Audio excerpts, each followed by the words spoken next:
KTR mental గా disturb అయ్యారని ఆరోపించారు బీజేపీ ఎమ్మెల్యే రాజాసింగ్. అధికారం పోయి ఏం చేయాలో అర్థం కాక పని పాట లేక అడ్డగోలు ట్వీట్ చేస్తున్నారని ఫైర్ అయ్యారు. కేంద్ర హోంమంత్రి అమిత్ షా హిందీ నేర్చుకుంటే బాగుంటుందని చెప్పారన్నారు. కానీ దీనికి కౌంటర్ గా కేటీఆర్ అర్థం లేని ట్వీట్ చేశారని మండిపడ్డారు. హిందీ వస్తేనే కదా దేశంలో ఎక్కడికి వెళ్లినా మాట్లాడేది హిందీనే కదా అని ప్రశ్నించారు రాజాసింగ్. ఎక్స్ మినిస్టర్ మతి తప్పిపోయిన మినిస్టర్ కేటీఆర్ గారు అమిత్ షా గారు పైన ఒక కామెంట్ చేసినారు. ఆ కామెంట్ ఏంటంటే, హిందీ భాష మా అందరిపైన ఎందుకు ఇస్తున్నారు అని ఆ ఒక కామెంటు కేటీఆర్ గారు ఇచ్చినారు. కేటీఆర్ గారికి నేను చెప్పాలనుకుంటున్నా, హిందీ భాష గురించి మీకు తెలుసా తెలియదా నాకైతే తెలియదు.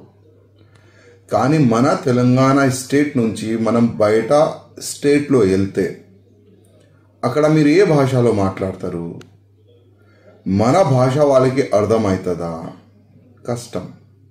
అందుకోసం అమిత్ షా గారు ఏంటంటే, యావత్ భారతదేశంలోన ప్రతి ఒక్క స్టేట్లో కొద్దిగైనా హిందీ నేర్చుకోండి. హిందీ భాష వస్తే మీరు ఏదైనా స్టేట్లో మీరు వెళ్ళొచ్చు, ఏదైనా మీరు పని చేసుకోవచ్చు అని ఆ ఒక మంచి ఉద్దేశంతోనే అమిత్ షా గారు ట్విట్టర్లో పోస్ట్ చేసిండు. కానీ ఇప్పుడు కేటీఆర్ గారి దగ్గర పని లేదు కదా, ఆయన గవర్నమెంట్ కూడా వెళ్ళిపోయింది, పని పాట లేదు.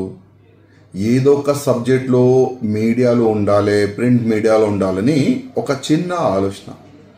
ఎందుకంటే అప్పుడు ఆయన మినిస్టర్ ఉన్న సమయంలో ఇట్లాంటి సబ్జెక్ట్ పైన ఆయన దృష్టి పెట్టలే. ఇప్పుడు ఆయన ఓడిపోయిండు, కొద్దిగా మెంటలీ కూడా ఆయన డిస్టర్బ్ అయిపోయిండు. అందుకోసం ప్రతి ఒక్క చిన్న సబ్జెక్ట్కి లేవాటాలే, కేంద్రం పైన ఆరోపణ చేయాలని ఒక ఉద్దేశంతో ఆయన ఈ విధంగా చేస్తుండు.